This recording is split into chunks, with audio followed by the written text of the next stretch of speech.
Everyone, welcome to the YouTube channel maths by Jiten Kumar. और यहाँ हम बीएससी सेकंड सेमेस्टर के लिए केमिस्ट्री पढ़ रहे हैं और फोर्थ यूनिट चल रही है। आपको पता है इंट्रोडक्टरी ऑफ मेडिसिनल केमिस्ट्री, जिसमें हमने ड्रग का इंट्रोडक्शन भी देख लिया था, फिर हमने इसका क्लासिफिकेशन देखा था और हमने ड्रग SAR देखा और कल हमने देखा ड्रग एक्शन रिसेप्टर थ्योरी। ठीक है, आज हम देखने जा रहे हैं कुछ एजेंट्स। कौन से एजेंट्स हैं देखिए, और वो क्या यूज में आते हैं वो हम आज डिस्कस करने वाले हैं। तो कौन कौन से एजेंट हम पढ़ने जा रहे हैं?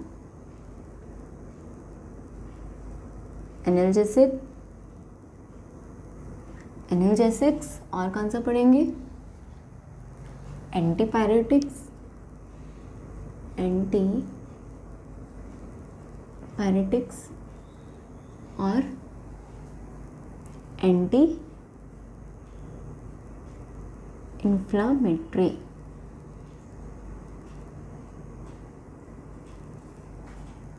एजेंट्स।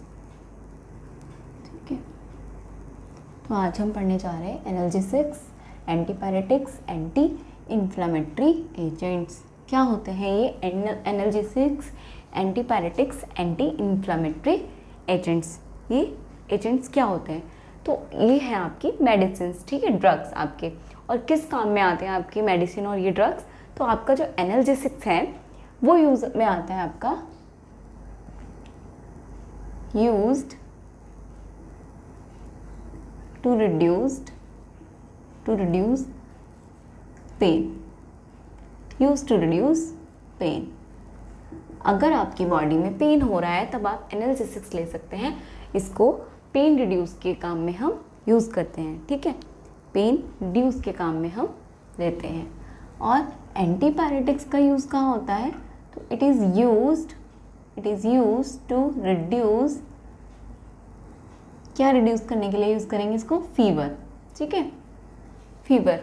और एंटी इन्फ्लामेटरी जो एजेंट्स हैं आपके, इनका यूज़ कहाँ होगा? यूज टू रिड्यूस क्या? Use to reduce inflammation. अब ये इन्फ्लामेशन क्या होता है? तो यानी कि जो आपके एजेंट्स पढ़ने जा रहे हैं हम, थोड़ा सा इसलिए मैं इंट्रोडक्शन दे रही हूँ, पढ़ने से पहले आपको पता होना चाहिए कि आप क्या पढ़ रहे हैं। तो आप पढ़ रहे हैं analgesics, antipyretics, anti inflammatory agents. ये एजेंट्स क्या होते हैं? तो जो आपका एनाल्जेसिक्स एजेंट्स हैं वो यूज़ करते हैं, हम उनको यूज़ करते हैं टू रिड्यूस पेन। ठीक है, और जो एंटीपायरेटिक्स हैं उसका हम यूज़ करते हैं टू रिड्यूस फीवर। एंड जो एंटी इन्फ्लामेटरी है आपके एजेंट्स हैं उनको हम यूज़ करते हैं टू रिड्यूस इन्फ्लामेशन। तो आपको पेन भी पता है, पेन बॉडी में कहीं पेन होगा तो उसको अगर कम करना है तो आपको एनाल्जेसिक्स एजेंट्स चाहिए। और अगर आपको फीवर हो रहा है यानी कि बॉडी का टेम्परेचर बहुत हाई हो गया है और उसको नॉर्मल टेम्परेचर तक लाना है तो हम क्या करेंगे? एंटीपायरेटिक्स लेंगे। लेकिन अगर आपकी बॉडी में इन्फ्लामेशन है तो आप क्या लोगे? Anti inflammatory. अब ये क्या होते हैं? इन्फ्लामेशन होता है सूजन, या कहीं पे जल जाता है, या जलना या सूजन। ठीक है, सूजन आती है, स्वेलिंग आती है बॉडी में। ठीक है, तो उसके लिए हम कहीं भी किसी पार्ट पे स्वेलिंग आ रही होती है तो हम लेते हैं क्या? Anti inflammatory agents. ठीक है, तो ये आपके एजेंट्स हम इसमें वही पढ़ने वाले हैं कि वो कौन कौन से होते हैं। ठीक है, जिसमें हम पैरासीटामॉल पढ़ेंगे और एस्प्रिन पढ़ेंगे। ठीक है, पैरासीटामॉल आप लेते हो ना फीवर के लिए, और एस्प्रिन लेते हो आप। ठीक है, तो हम एस्प्रिन और पैरासीटामॉल को ही डिस्कस करने जा रहे हैं इस वाले लेक्चर में। तो अभी फिलहाल के लिए आपका बेसिक इंट्रोडक्शन है कि आपको पता होना चाहिए आप क्या पढ़ रहे हो। ठीक है, तो अब अपना टॉपिक स्टार्ट करते हैं। ठीक है, एक बार ये वाला नोट डाउन कर लीजिए। चलिए, वैसे आपको मैंने समझा ही दिया था, लेकिन एक बार कभी नोट डाउन करना हो आपको तो एक बार हम तरीके से लिख लेते हैं। तो ये है आपका एंटीपायरेटिक, एनाल्जेसिक्स और एंटी इन्फ्लामेटरी एजेंट्स जो हैं आपके, जिन्हें हम और क्या बोलते हैं? फेब्रिफ्यूजेस भी बोलते हैं। ठीक है, क्या बोलते हैं? फेब्रिफ्यूजेस मतलब ज्वरनाशक। ठीक है, तो जो आपके हैं आर रेमेडियल मेडिसिन्स, वो मेडिसिन्स हैं दैट लोअर द टेम्परेचर, जो आपका बॉडी का टेम्परेचर लोअर करते हैं, जो कि आपका नॉर्मल टेम्परेचर से बढ़ गया है। नॉर्मल टेम्परेचर होता है आपका बॉडी का 37 डिग्री सेल्सियस। तो 37 डिग्री सेल्सियस से अगर आपका टेम्परेचर बढ़ गया है तो उस टेम्परेचर को नॉर्मल टेम्परेचर पर लाना ठीक है। And also mild pen relievers, और किस काम में आते हैं, हल्के दर्द में रिलीफ देने में, ठीक है।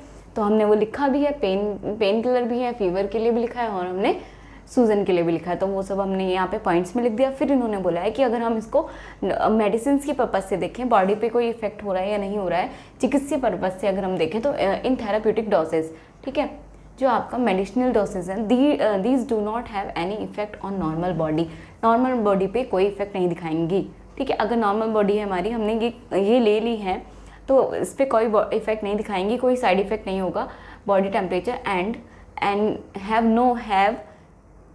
Not have any effect on normal body, normal body पे कोई इफेक्ट नहीं दिखाएंगे, नॉर्मल बॉडी टेम्परेचर पे कोई इफेक्ट नहीं दिखाएंगे, and have no addictive properties, और उनकी कोई जो आदत हो जाती है या लत लग जाती है, ठीक है, आदत होना या लत लगना दवाइयों की, वो सब इससे नहीं होगा, ठीक है। यानी कि अगर हम मेडिसिन के पर्पज़ से देखें कि कैसी हैं, तो देखो नॉर्मल बॉडी टेम्परेचर पे कोई इफेक्ट नहीं देंगी, उसके साथ साथ इसकी कोई भी, जैसे हमने ले ली है, हमें फीवर है, हमें पेन है, हमें ठीक इन्फ्लेमेशन हो रहा है, तो हम क्या करें, हम ये मेडिसिन ले रहे हैं, तो उसका बॉडी पर कोई साइड इफेक्ट नहीं होगा, ठीक है। नेक्स्ट देखते हैं, दीज इंक्लूड्स, अब ये जो एजेंट्स हैं आपके एनाल्जेसिस, एंटीपायरेटिक्स और एंटी इन्फ्लामेटरी एजेंट्स, उनमें कौन कौन से आपके कंपाउंड्स होते हैं, तो दीज इंक्लूड्स वही लिखा है हमने, सैलिसाइलेट्स, एनिलीन है आपका, अमीनोफिनॉल है उसमें, ठीक है, उसमें पैराजोलॉन्स है, और क्विनोलिन का डेरिवेटिव्स हैं, ठीक है। ये सब इसके अंदर कंपाउंड्स हैं आपके। अब हम इसमें क्या क्या पढ़ने वाले हैं, इसमें आपके सिलेबस में 2 ही पढ़ने वाले हैं हम, पैरासीटामोल और एस्प्रिन, ठीक है। पैरासीटामोल आप सब जानते ही हैं, पैरासीटामोल तो फेमस दवाई है काफ़ी, जब भी बुखार होता है पैरासीटामोल ले लेते हैं हम, ठीक है। पैरासीटामोल और एस्प्रिन हम इसमें डिस्कस करने वाले हैं, उसकी सिंथेसिस और उसके यूजेस सब देखेंगे। एक बार ये नोट डाउन कर लीजिए, फिर हम अपना पैरासीटामोल स्टार्ट करते हैं। चलिए तो स्टार्ट करते हैं पैरासीटामोल से, ठीक है। सबसे पहले देखेंगे पैरासीटामोल, ठीक है। पैरासीटामोल, सबसे पहले हम पैरासीटामोल के बारे में देखने वाले हैं, ठीक है। तो पैरासीटामोल आपको पता ही है कब लेते हैं, फीवर में, और कब लेते हैं, पेन होने पे, ठीक है। बॉडी में पेन है या फीवर है तब लेते हैं। तो देखिए इसका जो दूसरा नेम है, यानी कि अगर पैरासीटामोल के अदर नेम की बात की जाए, तो इसका दूसरा नाम क्या है, अदर नेम क्या हो जाएगा, इसका दूसरा नेम जो है आपका एसिटामिनोफेन, क्या हो जाएगा आपका, एसिटामिनोफेन, एसिटामिनोफेन, ठीक है, इसका अदर नेम। और अगर इसका ट्रेड नेम या कॉमन नेम की बात की जाए, ट्रेड या कॉमन नेम की बात की जाए, तो वो क्या होता है, होता है आपका टाइलोन,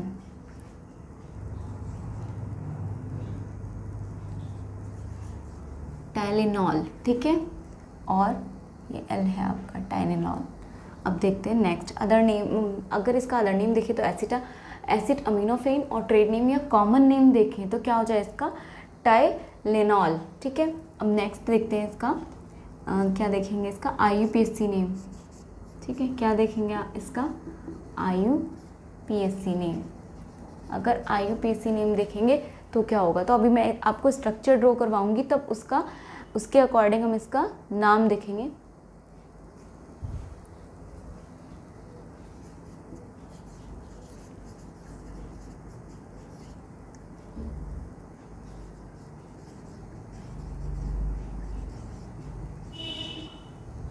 ठीक है, तो इसका IUPAC नाम तो हो गया 4 हाइड्रोक्सी एसिड एनालाइड, ठीक है।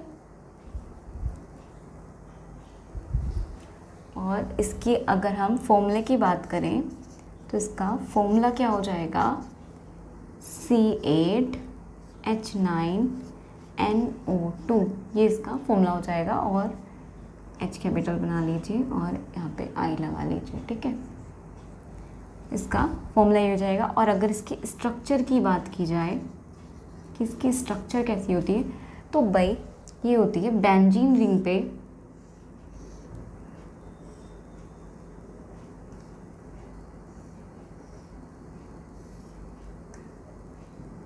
यह आपका OH जुड़ा है, ठीक है, अल्टरनेशन पे बॉन्ड होंगे, और क्या हो जाएगा NHCOCH3। ठीक है, ये आपका पैरासीटामॉल की स्ट्रक्चर।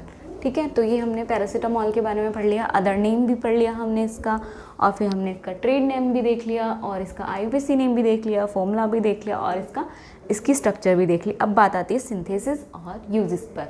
अब बस इसको सिंथेसाइज कैसे करेंगे और इसका यूज़ देखेंगे। ठीक है, तो हमें यूज़ तो वैसे भी हमें पता है, reduce fever and reduce mild pain. ठीक है, अदर नेम हो गया, ट्रेड नेम हो गया, IUPAC नेम, फॉर्मूला और स्ट्रक्चर। अब देखते हैं सिंथेसिस। ठीक है, तो इसकी सिंथेसिस देखेंगे कि ये कैसे प्रिपेयर होती है। ठीक है, तो ये कैसे प्रिपेयर होगी और किससे होती है वो देखने वाले हैं हम इसमें। ये होती है आपकी प्रिपेयर पैरा नाइट्रोफिनॉल से। ठीक है, पैरा नाइट्रोफिनॉल का रिडक्शन कराएंगे और फिर हमारा बनेगा पैरा अमीनोफिनॉल। ठीक है, पैरा नाइट्रोफिनॉल। अब देखो फिनॉल क्या होता है आपका, ये होता है आपका फिनॉल। ठीक है, इस पे एक OH लगा होता है, ये है आपका फिनॉल। ठीक है, ये आपका फिनॉल। फिनॉल पे क्या है, OH लगा है एक पे, और पैरा पोजीशन पे इसकी क्या कर दो, एक तो अल्टरनेशन पे बॉन्डिंग कर दो, और पैरा पोजीशन इसकी पैरा कहाँ होगी, ऑर्थो मेटा पैरा। पैरा पे क्या लगा है, नाइट्रो, N से बॉन्ड बना रहा है, सॉरी NO2। ये क्या है आपका पैरा नाइट्रोफिनॉल। ठीक है, पैरा नाइट्रोफिनॉल। अब पैरा नाइट्रोफिनॉल का कर दो रिडक्शन। क्या कर दो, रिडक्शन। रिडक्शन का मतलब होता है एडिशन ऑफ हाइड्रोजन। तो हाइड्रोजन ऐड कराइए। आप क्या करोगे, फोर ले लीजिए, अब आप ले लो सिक्स ले लीजिए। क्या आप हाइड्रोजन कैसे लोगे, 6 क्यों ले रहे हैं हम, और ठीक है 6 इसलिए ले रहे हैं क्योंकि आपके जो 2 O हैं ये O रिमूव होंगे। ठीक है, तो 2 हाइड्रोजन के साथ एक हो जाता है, तो अगर हमें 2 करने हैं तो 4 चाहिए होंगे। अब 4 चाहिए तो इधर भी 2 आने चाहिए H के साथ, N के साथ, तो हमने 6H ले लिया है। अब इसका क्या करा है हमने, रिडक्शन। तो रिडक्शन के बाद देखिए क्या बना है आपका, रिडक्शन के बाद OH तो ऐसे ही है, अभी हमने ऊपर की बॉन्डिंग भी नहीं छेड़ी है, सिर्फ नीचे क्या हुआ, रिडक्शन हुआ है, यानी कि NH2 हो गया है। अब ये क्या हो गया है, NH2 हो गया है। ठीक है, क्या हो गया है, NH2। ठीक है, NH2, और इसका नाम क्या है बच्चों, पैरा अमीनोफिनॉल। पैरा अमीनोफिनॉल, क्योंकि NH2 किसके लिए आता है, पैरा अमीनोफिनॉल के लिए आता है। ठीक है, अब इसकी फर्दर किससे ट्रीट करा दो, एसिटिक एनहाइड्राइड। ठीक है, CH3CO का होल ट्वाइस O, और किसकी प्रेजेंस में, ग्लेशियल एसिड की प्रेजेंस में, और बन जाएगा आपका क्या, पैरासीटामॉल। इसकी फर्दर इसको ट्रीटमेंट करा दो किससे, एसिड एनहाइड्राइड, यानी कि CH3CO का ट्वाइस O, और क्या ले लो आप, ग्लेशियल एसिड या एसिटिक एसिड, यानी कि CH3COOH। ये होता है आपका ग्लेशियल एसिड या एसिटिक एसिड। ठीक है, यही होता है आपका। अब क्या करेंगे, यहाँ से क्या होगा आपका, देखो कैसे फॉर्मेशन होगी, पहले एक बार लिख लेते हैं अपना जो। ठीक है, तो ये बना आपका OH, और ये बॉन्डिंग इधर, बॉन्ड तो हमने नहीं छेड़ा है ना, बॉन्ड तो हमने अभी छेड़े ही नहीं है। ठीक है, ये बॉन्ड और ये वाला बॉन्ड, और नीचे आ गया आपका NHCOCH3। ठीक है, अब एक ये कैसे आया है, आपने लिया है CH3CO का ट्वाइस O। देखो ये क्या होता है आपका, एसिटिक एनहाइड्राइड। ठीक है, ये तो बन गया आपका पैरासीटामॉल। क्या बन गया, पैरासीटामॉल। ये बन गया आपका पैरासीटामॉल। ठीक है, अब ये आया कैसे, जो आपका CH3CO होता है, यानी कि एसिटिक एनहाइड्राइड, वो इस तरह से होता है, एक बॉन्ड यहाँ से टूटता है इसका। ठीक है, तो जो आपका ये है NH2 के पास 2 H है। ठीक है, ये क्या करेंगे, यहाँ पे से ये चला जाएगा आपका, ऊपर से CH3COOH एक चला गया, तो ये जो आपका कैटलिस्ट की तरह, आपने ग्लेशियल एसिड बोलते हैं जिसे, या क्या बोलते हैं इसको, यहाँ पे लिख लीजिए क्या है आपका, ग्लेशियल एसिड। ठीक है, या इसी को क्या बोलते हो, एथेनॉइक एसिड भी बोलते हो, या इसी को क्या बोलते हो आप, एसिटिक एसिड। ठीक है, एसिटिक एसिड आपको पता ही है। ठीक है, तो जब आपने ये ब्रेक किया होगा तो ये चला गया इसके साथ, और ये वाला जो आपका CH3CO, ये वाला आके जुड़ गया COCH3NH के साथ। एक जो H था इसका, NH तो सही है, एक H चला गया आपके इस वाले पोर्शन के साथ, इस वाले के साथ, और जो आपका CH3CO बच रहा है, ये NH पे आके जुड़ चुका है, ठीक है। और ये तो आपका ऐसे कैटलिस्ट आपका बच गया है, ठीक है। तो ये बन गया आपका पैरासीटामोल, फॉर्मेशन होगी पैरासीटामोल की, ठीक है। तो आपने देखा इसका नेम देखा, दूसरा क्या है इसका नेम, एसिड अमीनोफेन। और ट्रेड नेम या कॉमन नेम की बात करें तो अगर इसके कॉमन नेम या ट्रेड नेम की बात करें तो टाइलेनॉल हो गया। और अगर इसका IUPAC नाम देखें तो 4 हाइड्रोक्सी, देखो यहाँ से अगर इसको अपना कंपाउंड आपने इसको ग्रुप मेन माना है तो अगर नंबरिंग करोगे 1 2 3 4, 4 पे क्या है हाइड्रोक्सी। और एसिटा एनिलाइड यानी कि एनिलीन के लिए यूज़ करते हैं। और जब अगर बेंजीन पे एनिलीन होता है NH2 तो उसके लिए एनिलीन यूज़ करते हैं। अब क्योंकि एसिडिक ग्रुप भी है CH3CO तो एसिड एनालाइड हो गया। और इसका फॉर्मूला हमने यहीं से लिखा है, 6 तो ये हो गए कार्बन और 7 और 8 हो गए।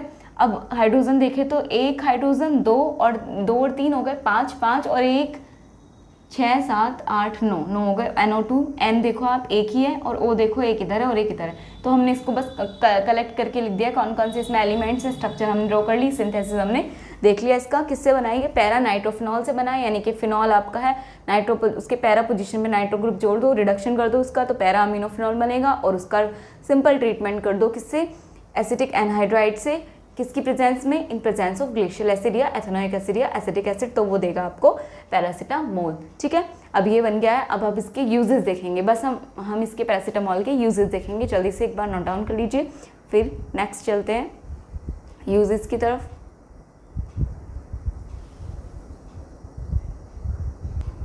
देखिए सिंथेसिस तो हमने पढ़ लिया है, सिंथेसिस प्रोसेस किस तरह से हुआ है वो हम देख लेते हैं एक बार। तो जो आपका पैरा नाइट्रोफिनॉल है हैज़ बीन रिड्यूस, उसको रिड्यूस किया था हमने और क्या बनाया था, फिर क्या बना था आपका पैरा अमीनोफिनॉल बना था। क्या बना था आपका पैरा अमीनोफिनॉल बना था, ठीक है। यहाँ देखो पैरा नाइट्रोफिनॉल को जब हमने रिड्यूस्ड किया तो क्या बना आपका पैरा अमीनोफिनॉल। और जब पैरा अमीनोफिनॉल को क्या किया आपने, एसिलेटेड किया, आपने एसिलेटेड किया था ना, तो किसकी प्रेजेंस में किया था acylated, mixture of acetic anhydride और ग्लेशियल एसिड से किया था। और उसके बाद फिर क्या मिला था, नाउ द प्रोडक्ट्स ऑब्टेन, जो प्रोडक्ट मिला था वो प्रोडक्ट क्या था, इम्प्योर था, उसमें क्या था इम्प्योरिटीज़ थी, वो प्योर नहीं था। तो अब क्या हुआ, तो जो प्रोडक्ट मिला है is to be needed for purification, तो हमें उसकी प्योरीफिकेशन की जरूरत पड़ी। अब ये प्योरीफिकेशन किससे हुआ, तो this product is purified by recrystalline method. ये आपको ध्यान रखना है कि जो आपका पैरासीटामोल बना है वो क्या है, प्योर नहीं है, तो इसलिए हमें इसको प्योर करने की प्योरीफिकेशन की ज़रूरत पड़ी। और प्योरीफिकेशन किस मेथड से हो रहा है, रीक्रिस्टलाइन मेथड से हो रहा है। और रीक्रिस्टलाइन किसके थ्रू हो रहा है, वाटर और एथेनॉल मिक्सचर से हो रहा है, फ्रॉम ए मिक्सचर आएगा यहाँ पे, from a mixture of water and ethanol in ratio of, ये आपको याद भी रखना है कि हमने जो हमें पैरासीटामोल मिली है वो प्योर नहीं है, ठीक है। तो हमें इसकी प्योरीफिकेशन की जरूरत है। प्योरीफिकेशन कौन से मेथड से हो रहा है, रीक्रिस्टलाइन मेथड से हो रहा है। रीक्रिस्टलाइन मेथड के लिए हमें किस चीज़ की जरूरत पड़ रही है, तो वाटर और एथेनॉल मिलकर क्या कर रहे हैं, पैरासीटामोल को रीक्रिस्टलाइन कर रहे हैं, रीक्रिस्टलाइन करके यानी कि उसको प्योरीफाई कर रहे हैं। और वो किस रेशियो में लिया जाता है, अगर आपका वाटर क्या है, वाटर की जो भी क्वांटिटी है सेम क्वांटिटी एथेनॉल की होनी चाहिए, तो 1:1 में होगा, ठीक है। और अब देखते हैं यूजेस ऑफ पैरासीटामोल, तो आपको पता ही है, अभी ऊपर भी हमने डिस्कस किया है, it is use to reduce high temperature, यानी कि हाई टेम्परेचर अगर बॉडी का है तो उसे रिड्यूस करने के लिए हम लेते हैं, यानी कि जिसे हम फीवर भी बोलते हैं, ठीक है। अगर बॉडी का टेम्परेचर हाई है 37 डिग्री सेल्सियस से अबव है तो क्या लेंगे 37 डिग्री सेल्सियस। अगर नॉर्मल बॉडी का टेम्परेचर कितना होता है, नॉर्मल बॉडी टेम्परेचर कितना होता है 37 डिग्री सेल्सियस। और अगर उसको केल्विन में करना है तो 310 केल्विन होता है, ठीक है। ये होता है आपका नॉर्मल टेम्परेचर। और अगर फ़ारेनहाइट की बात करें तो 96.5 फ़ारेनहाइट होता है, ठीक है, इतने डिग्री फ़ारेनहाइट, ठीक है। तो ये है आपका नॉर्मल बॉडी टेम्परेचर। तो अगर इस बॉडी के टेम्परेचर से अबव आपका टेम्परेचर, तो आपको फीवर है, तो आपको क्या करना चाहिए, फीवर का टेस्ट करना चाहिए कि आपको कितना फीवर है, और आपको तुरंत आपको पैरासीटामोल, या वो भी आपको डॉक्टर जब आपको कंसीडर करे तभी लेना है, ठीक है। चलिए now it is also use to reduce pain. अभी इसको हम क्या करते हैं, पेन किलर की तरह भी यूज़ कर सकते हैं। क्यों, ये क्या करता है, बॉडी में अगर पेन है तो उसको भी रिड्यूस कर देता है। और अब ये कितना लेना चाहिए, तो दिस इज टेकन 3 और 4 टाइम, ये 3 और 4 बार ले सकते हैं पर डे, एक दिन में 3-4 बार ले सकते हैं एज प्रिस्क्राइब, जैसा कि प्रिस्क्राइब किया गया है, ठीक है। जैसा आपको प्रिस्क्राइब किया गया है उसके अकॉर्डिंग आप 3-4 बार भी ले सकते हो दिन में, ठीक है। तो ये आपकी पैरासीटामॉल, इसको एक बार नोट डाउन कर लीजिए। नेक्स्ट हम देखेंगे एस्प्रिन, ठीक है।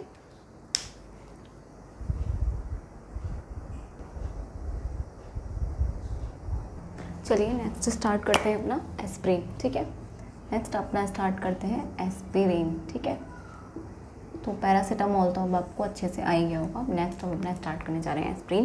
तो एस्प्रिन का अदर नेम लिख लीजिए पहले, जो इसका अदर नेम है वो क्या होता है,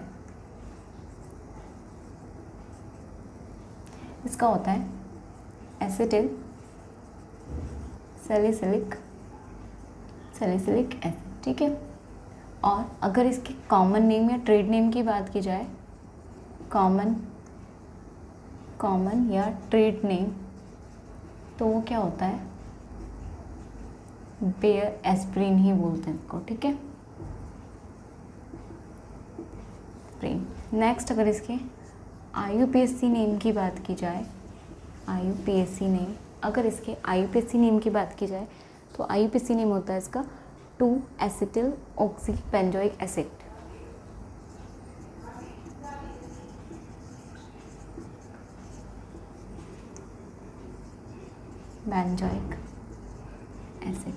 ठीक है।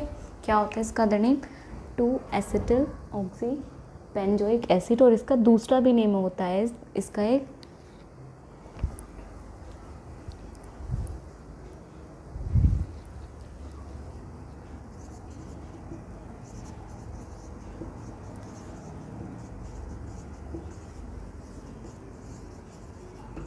ठीक है। तो इसका सैलिसिलिक एसिड एसिलेट, ये उसका दूसरा नेम भी होता है।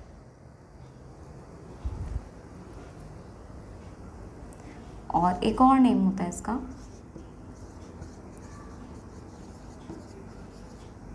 हमने लिखा हुआ भी होता है, ठीक है, सैलिसिलिक एसिड, ठीक है। इसका एक और नेम होता है ओ एसिटिल सैलिसिलिक एसिड, ठीक है, सैलिसिलिक एसिड। अब इसका नेम ऐसे क्यों पड़ा है, ठीक है। तो अभी आप देखोगे, पहले इसका वो देख लीजिए फॉर्मूला, ठीक है, मॉलिक्यूलर फॉर्मूला कैसा होगा। तो इसका मॉलिक्यूलर फॉर्मूला क्या होगा, ज़रा याद करिए, पीछे क्या था अभी पैरासीटामॉल का, C8H9NO2 ये था। इसमें क्या कर दो, C8H9 को रिवर्स कर दो, ठीक है, यानी कि C9H8 कर दो, ये होगा, और उसके साथ O लगा दो, ये होगा इसका फॉर्मूला, ठीक है, C9H8O4 4 आ जाएगा, ठीक है। ये इसका होगा कॉमन मॉलिक्यूलर फॉर्मूला। और अगर इसकी स्ट्रक्चर की बात करें, तो स्ट्रक्चर कैसी होगी इसकी, अब बताओ। वही मैं बताने वाली थी अभी, क्योंकि ये सैलिसिलिक एसिड से मिलकर बना है, ठीक है, सैलिसिलिक एसिड से मिलकर बना है। सैलिसिलिक एसिड होता है आपका क्या,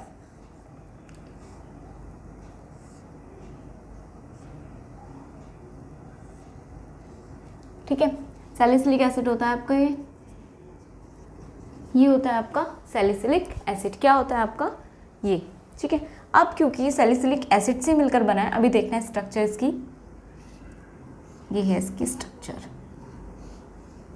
अल्टरनेशन पे बॉन्ड, ये रहा, यहाँ पे आएगा आपका क्या, COOH, सेम ही यहाँ पे क्या आ जाएगा, OCOCH3, ठीक है। अब देखो, अगर इस वाले को इग्नोर करो, इस पोर्शन को, तो यहाँ पे ये क्या हुआ, H ने क्या किया, रिप्लेस किया है एसिटिक एनहाइड्राइड वाले, उसमें से अगर आप देखो एक H जो आ रहा है, उस H ने क्या किया, एसिटिक एनहाइड्राइड के ग्रुप को जोड़ लिया अपने से, तो ये क्या हो गया आपका, किसका, एस्प्रिन का स्ट्रक्चर हो गया, ठीक है, एस्प्रिन का। अब ये स्ट्रक्चर कहाँ से आया है, किससे आया है, सैलिसिलिक एसिड से, ये होता है आपका सैलिसिलिक एसिड, ठीक है। तो ये जो सैलिसिलिक एसिड है, क्योंकि इससे ये ड्राइव हुआ है, इसलिए इसको क्या कहते हैं, इसका दूसरा नाम होता है acetyl salicylic acid. Salicylic acid से बनाया तो सैलिसिलिक एसिड तो आएगा ही, और एसिटिल ग्रुप आ गया बस उसमें H की जगह, तो हमने एसिटिल सैलिसिलिक एसिड बोल दिया, ठीक है। कॉमन नेम आपको पता ही। फिर 2 एसिटिल ऑक्सी, यानी कि अब इसका अगर IUPAC नेम देखें तो क्या करेंगे 2 ऑक्सी। इसके कंपैरिजन में देखो 1 पोजीशन पे है और 2 पे है, तो O है 2 oxy acetyl, 2 acetyl oxy, 2 acetyl group oxy, 2 acetyl oxy, और क्या आ गया benzoic acid, simple benzoic acid. अगर इसको हम इसको रिमूव कर दे तो ये तो सिंपल बेंजोइक एसिड है ना, तो बस इसका नेम लिखा है 2 एसिटिल ऑक्सी बेंजोइक एसिड। और इसका एक और नेम हो सकता है सैलिसिलिक एसिड एसिलेट, और O एसिटिल सैलिसिलिक एसिड भी हो सकता है। इस फॉर्मूला ये रहा, स्ट्रक्चर ये रही। अब देखते हैं इसके सिंथेसिस मेथड। तो अब ये देखो किससे मिलकर किससे ही बनेगा, आपको पता ही चल रहा है साफ किससे बनेगा सिंथेसिस में।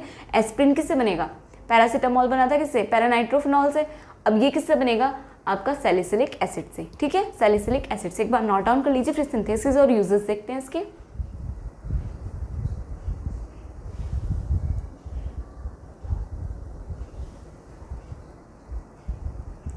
चलिए देखते हैं एस्प्रिन का synthesis process. Aspirin is synthesized from salicylic acid, वही अभी बताया था, बाय इट्स एसिटिलेशन। उसका सैलिसिलिक एसिड का एसिटिलेशन करेंगे, किसके साथ करेंगे भाई, अपना एसिटिक एनाइड जो हमने पहले किया है, ठीक है। और फिर जो प्रोडक्ट मिलेगा एस्प्रिन मिलेगा वो हमें प्योर फॉर्म में नहीं मिलेगा, तो हमें उसका प्योरीफिकेशन की जरूरत पड़ी। तो प्योरीफिकेशन किससे करेंगे, रीक्रिस्टलाइन मेथड से करेंगे। सेम वही है, पैरासीटामोल से रिलेट करके पढ़ोगे तो ईजी पड़ेगा, ठीक है, सेम वही है। उसमें भी हमने क्या किया था, पैरासीटामोल जब बना रहे थे हम तो क्या किया था, अमीनोफिनॉल जो बना था हमारा पैरा अमीनोफिनॉल, उसको क्या किया था, एसिटिलेटेड किया था, ठीक है। और एसिटिलेटेड करने के बाद क्या किया था हमने, जो प्रोडक्ट मिला था उसे क्या किया था, क्रिस्टलाइजेशन के थ्रू क्या किया था, उसे प्योर किया था। और उसमें क्या लिया था हमने, वाटर और एथेनॉल का मिक्सचर लिया था 1:1 में। यहाँ पे क्या लेंगे, एसिटिक एसिड और वाटर का मिक्सचर लेंगे 1:1 में, और उससे इसे क्या करेंगे, प्योरीफाई करेंगे, ठीक है। तो कैसे बनेगा देखो एक बार, आपकी जो ये है सैलिसिलिक एसिड का फॉर्मूला क्या होता है, वो सॉरी स्ट्रक्चर COOH, ठीक है। यहाँ पे बॉन्ड, अल्टरनेशन पे बॉन्ड, यहाँ पे क्या था आपका OH। क्या करोगे अब इसका एसिटिक एनहाइड्राइड से कराओ इसका एसिटिलेशन, CH3CO का होल ट्वाइस O। अब क्या करोगे, H2SO4 की कंसनट्रेटेड H2SO4 की कुछ ड्रॉप्स ले लो, कंसनट्रेटेड H2SO4 की कुछ ड्रॉप्स ले लो, तो क्या होगा, ये वाला स्ट्रक्चर जो है आपकी, देखो यहाँ से CH3CO, ये होती है आपकी एसिड एनहाइड्राइड, ये होता है आपका, ठीक है। इसमें क्या होता है, यहाँ से बॉन्ड टूटेगा, ठीक है। अब देखो CH3CO, एक H ये वाला जो आपका हाइड्रोक्सी वाला H है इसके साथ चला जाएगा, और क्या बना रहा है आपका, माइनस कर रहा है CH3COOH, और जो O बच रहा है O, ये वाला जो O है आपका, O ऐसे रहेगा, H गया है, O पे आके बाकी का नीचे वाला पोर्शन जुड़ जाएगा OCOCH3, ठीक है। क्या बन गया आपका, ये हो गया आपका, ठीक है। बॉन्ड को हमने नहीं छेड़ा है, बॉन्ड एज इट इज रहेंगे, ठीक है। यहाँ पे क्या आ जाएगा आपका, O ऐसे था, COCH3 यहाँ से आ जाएगा, तो ये बन गया आपका क्या, एस्प्रिन, ठीक है। और ये क्या लिया था हमने, सैलिसिलिक एसिड, ठीक है।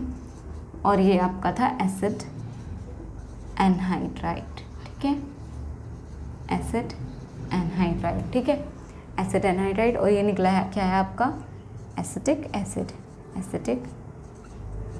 ठीक है। और हमने कंसनट्रेटेड क्या लिया है आपने, वो H2SO4 लिया है आपने, ठीक है, सल्फ्यूरिक एसिड लिया है आपने।